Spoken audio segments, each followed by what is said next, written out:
A shotgun pellet fired by the Bangladeshi security forces blinded Mohammad Noor Hussain in his right eye a year ago.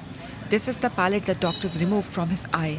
Even now, his eye hurts and itches constantly. Hussain was on the front lines of Bangladesh's student-led mass uprising last July. Like many, he was demanding an end to quotas that reserved sought-after government jobs for specific groups.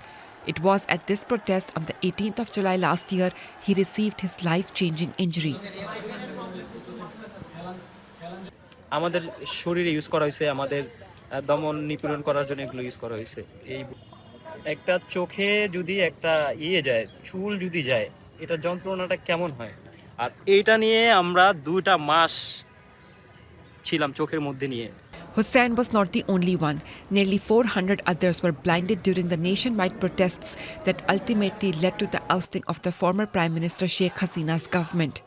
The UN has accused Hasina's government of a brutal response to last year's wave of protests. It says more than 1,400 were killed, mostly by security officers.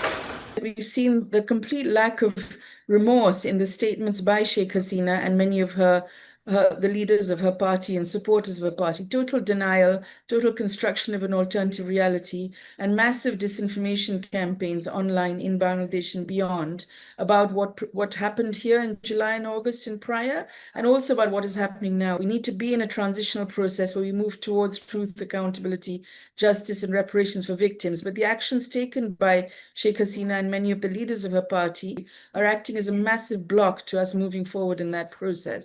For Hussain, justice means a fair trial of the former leader. হাসিনার যেন উপযুক্ত শাস্তি এ দেশে এনে দেয়া হয়। Bangladesh's top court, the International Crimes Tribunal, has charged Hasina with crimes against humanity. But Hasina has taken refuge in India and has called the case against her politically motivated. India has not yet responded to Bangladesh's request for Hasina's extradition. We need cooperation from the Indian government.